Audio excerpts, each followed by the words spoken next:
आखिर क्यों ईरान पर यह हमला, जबकि उसको पहले से पता था ऐसा किसी भी दिन हो सकता है, नाकाम रहा? दरअसल अमेरिका ने जो चाल चली उसमें वो कामयाब रहे और ये जो अब्राहम लिंकन उनका वहां पर एयरक्राफ्ट कैरियर है, वहां से निकले एयरक्राफ्ट ने एयर डिफेंस सिस्टम के रडार को जैम किया।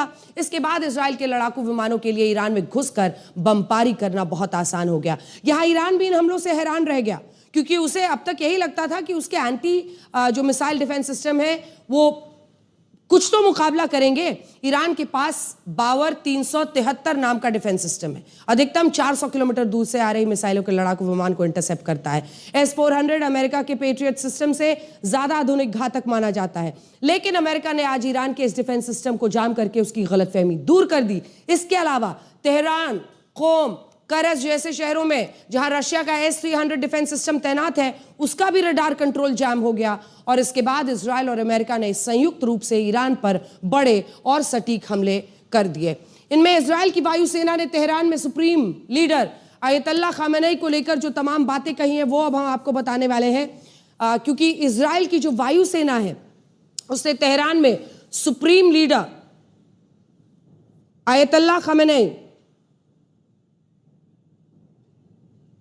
के घर पर मिसाइलें दागी हैं। क्या वो तस्वीर आ गई? अगर आ गई है तो दिखा दीजिए, क्योंकि ये सैटेलाइट फोटो है जो ली गई है। सरकारी इमारतों को निशाना बनाया, इस्लामिक रेवोल्यूशनरी गार्ड कॉर्प्स के मुख्यालय पर बमबारी की गई, ईरान के रक्षा और मिसाइल ढांचे को निशाना बनाया, बड़े सैन्य अधिकारियों के ठिकानों पर रॉकेट दागे गए और इसी दौरान परमाणु ठिकानों को भी निशाना बनाया गया है।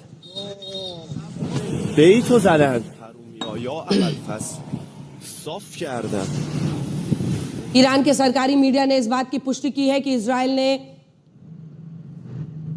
ईरान के सुप्रीम लीडर अयतुल्लाह खामेनी, राष्ट्रपति मसूद पेज़ेश्कियान और विदेश मंत्री अब्बास अरागची समेत कई सैन्य अधिकारियों को जान से मारने की कोशिश की, लेकिन वो इसमें सफल नहीं हुआ। और इसका एक कारण यह है कि अयतुल्लाह खामेनी उस वक्त अपने घर पर मौजूद नहीं थे। मैं तस्वीर आपको दिखाना चाहती हूँ, सैटेलाइट तस्वीर दिखा दीजिए, क्योंकि इस तस्वीर में आप साफ देख पाएंगे ये तेहरान में स्थित उस जगह की सैटेलाइट तस्वीरें हैं जहां हमले के बाद काले धुएं का एक पूरा गुबार नजर आया। दावा है कि अयतुल्लाह खामेनी को उस वक्त एक दूसरे बंकर में भेजा जा चुका था, जिसके कारण उनकी जान बच पाई। लेकिन इस सैटेलाइट तस्वीर में यह पता चलता है कि इजराइल ने आज अयतुल्लाह खामेनी को जान से मारने की कोशिश की थी। उससे पहले लेकिन एक बड़ी खबर आ रही है, आपको बता दें, युद्ध को लेकर अमेरिका पर चाइना का बड़ा हमला है। ये रशिया ने आज सुबह ही मजाक उड़ाया था और ये कहा था कि पीस मेकर डोनाल्ड ट्रंप का असली चेहरा दिख गया। और इधर वैश्विक रणनीतिक स्थिरता में यूएस का एक बड़ा रोल है, अंतर्राष्ट्रीय परमाणु व्यवस्था में यूएस बाधा है, ये चाइना ने कहा है। और कुल मिलाकर यूरोप के दो देश, जिसमें फ्रांस की तरफ से साफ कहा गया युद्ध खत्म हो, स्पेन ने अमेरिका की नीति का विरोध किया, रशिया ने अमेरिका का विरोध किया है। तो एक लामबंदी अमेरिका के खिलाफ भी होती हुई दिख रही है, जिसमें चीन ने अब अंतर्राष्ट्रीय परमाणु व्यवस्था में यूएस को बाधा बता दिया है। युद्ध को लेकर अमेरिका पर चाइना ने यह बड़ा हमला कर दिया है।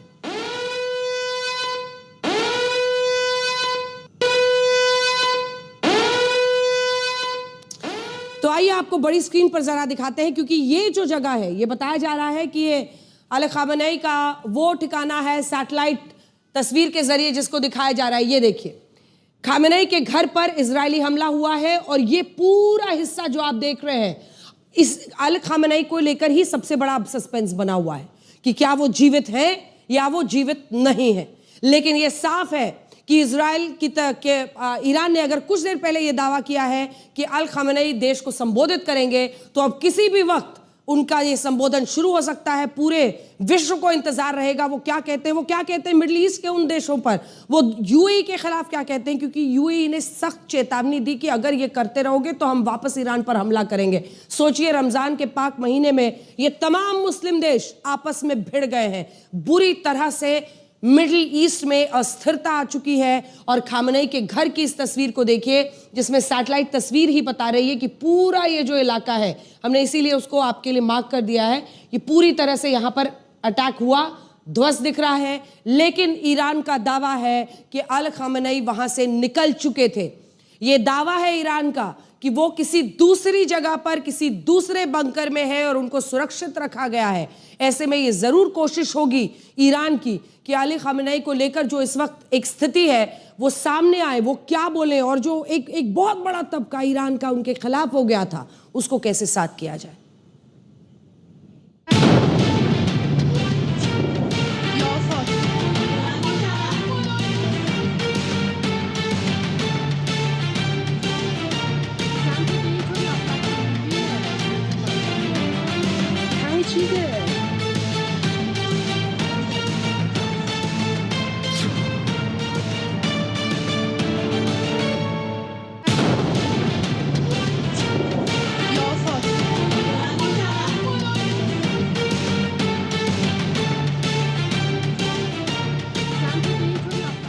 तो इसके अलावा इजराइल डिफेंस फोर्सेस का यह भी दावा है कि इन हमलों में इस्लामिक रेवोल्यूशनरी गार्ड कॉर्प्स के जनरल मोहम्मद पकपूर मारे जा चुके हैं। ये वही जनरल हैं जिन्हें पिछले साल उस वक्त IRGC का हेड बनाया गया था जब 12 दिनों तक चले युद्ध में इजराइल ने जनरल हुसैन सालामी की हत्या कर दी थी, और इसके बाद IRGC का पूरा कार्यभार जनरल मोहम्मद पकपूर संभाल रहे थे। लेकिन अब दावा है कि आज के हमलों में उनकी हत्या हो गई है। आइए आपको सीधे लिए चलते हैं। मुझे बताया जा रहा है कि यरूशलेम से इस वक्त हमारे साथ प्रताप जुड़ रहे हैं। प्रताप, आपने क्या देखा है, हमारे दर्शकों को बताइए। इस वक्त आप कहां पर हैं, क्या आपने देखा और क्या आप लोगों को क्या डर सता रहा है? अभी कुछ डर तो नहीं सता रहा है, लेकिन यहाँ पर वॉर का माहौल है।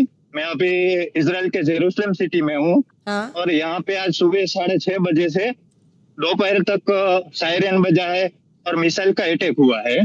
तो इसकी वजह से हम लोग सभी अभी सुरक्षित है और कोई दिक्कत नहीं है। जो भारतीय है उसे कोई दिक्कत नहीं है, अभी सब सुरक्षित है और सेफ है। जब ऐसा सायरन बजता है सब लोग बंकर में चले जाते हैं, अपने रूम में चले जाते हैं। ऐसा माहौल है यहाँ पर, अभी वॉर का माहौल है, लेकिन कोई ऐसी आफत नहीं है अभी तक यहाँ। अच्छा, अभी आप कह रहे हैं कि अभी ज्यादा आफत वहां पर नहीं है, लेकिन नहीं मतलब अब वहां पर स्थिति ठीक है, अब कुछ ऐसा नहीं हो रहा है। हाँ, ठीक है, धन्यवाद आपका, काबू धन्यवाद। में। हाँ, कुछ है, अगर कुछ धमाका कहीं हुआ है, अटैक हुआ है, कुछ तस्वीर दिखा सकते हैं तो वो दिखा दीजिए। नहीं, अभी तो मैं तस्वीर नहीं दिखा सकता, क्योंकि आज हुआ नहीं ऐसा। दोपहर के बाद कुछ नहीं होगा। यहाँ का शांत है अभी सब। जी, आप देख सकते हो जी। सुरक्षित रहिए। सारे भारतवासियों की तरफ से यही कहेंगे, हमारे जितने भी भारतवासी अलग अलग देशों में मौजूद हैं इस मिडिल ईस्ट में, वो सब सुरक्षित रहें और अपनी सुरक्षा पर पूरा ध्यान दें। देखिए, वापस बड़ी खबर पर लौटते हैं। पूरे मिडिल ईस्ट में जो स्थिति बन गई है, किसी महायुद्ध से कम ये स्थिति नहीं है, और वो भी इसलिए क्योंकि जब आप देखेंगे, और ये देखिए, Benjamin Netanyahu prime minister of Israel जब अमेरिकी राष्ट्रपति डोनाल्ड ट्रंप से बातचीत कर रहे थे तब की ये तस्वीर है। इजराइल ईरान का इतना बड़ा दुश्मन, क्योंकि हूती हो, हमास हो, हिजबुल्लाह हो, इराकी मिलिशिया हो, ये सारे आतंकी संगठनों के जरिए ईरान लगातार इजराइल की गर्दन पर चढ़ा रहता है, आतंकी हमले करवाता है। इजराइल में हमेशा वो इस तरह के टारगेट्स बनाता रहा है। लेकिन वहीं दूसरी तरफ अब अमेरिका और इजराइल ने ये सीधा हमला कर दिया है, और ईरान में अगर स्कूल्स पर भी ये हमले हुए हैं तो ये बड़ी चिंता, क्योंकि अब ईरान कर रहा है मिडिल ईस्ट के देशों पर हमला और ये युद्ध फैलता जा रहा है। दावा ये किया जा रहा है कि ईरान के रक्षा मंत्री और सेना के commander in chief Aamir Hatami को भी इजराइल ने इन हमलों में ये जान से मार दिया है, और ये ईरान के वो जनरल थे जिन्होंने 14 साल की उम्र में बंदूक उठा ली थी। रुक जाइए एक सेकेंड। ईरान के साथ युद्ध के बीच ये जो बातचीत हुई है वो बड़ी खबर हम आपको बता रहे हैं। दोनों ने फोन पर बात की है। जाहिर तौर पर अब कोशिश यही रहेगी कि आगे की स्ट्रैटेजी फाइनल की जाए। अब देखिए, एक और बहुत बड़ी खबर आ रही है जो इस वक्त हम आपको नीचे दिखा रहे हैं। नेतन्याहू ने ट्रंप से फोन पर बात की है, लेकिन इसी के साथ स्ट्रेट और हॉर्मुज को क्या बंद करने की नीति पर ईरान चल रहा है। विश्व का आप सोचिए 20% कच्चा तेल वहीं से जाता है। 20% कच्चा तेल अगर स्ट्रेट ऑफ हॉर्मुज से जाता है, चाइना जैसे देश का 60%, भारत जैसे देश का भी काफी हिस्सा, मतलब 60-70% तेल उतर से कच्चा तेल आता है, तो ऐसे में बहुत बड़ी मुश्किल की घड़ी ये होगी, क्योंकि एक अस्थिरता पूरे विश्व में तेल की कीमतों में आएगी और इसी वजह से कई देश प्रभावित होंगे, और इसी के साथ पूरी जो आप समझ सकते हैं कि अस्थिरता आएगी। लेकिन हम जिस जनरल की बात कर रहे थे वो आपको बता दें कि 14 साल की उम्र में उन्होंने हथियार उठाए थे। आयतुल्लाह खामेनी अपने इस जनरल पर बहुत भरोसा करते थे, लेकिन इजराइल अमीर हातमी को अपना दुश्मन मानता था। इसीलिए इजराइल ने आज के हवाई हमलों में अमीर हातमी की भी हत्या कर दी है।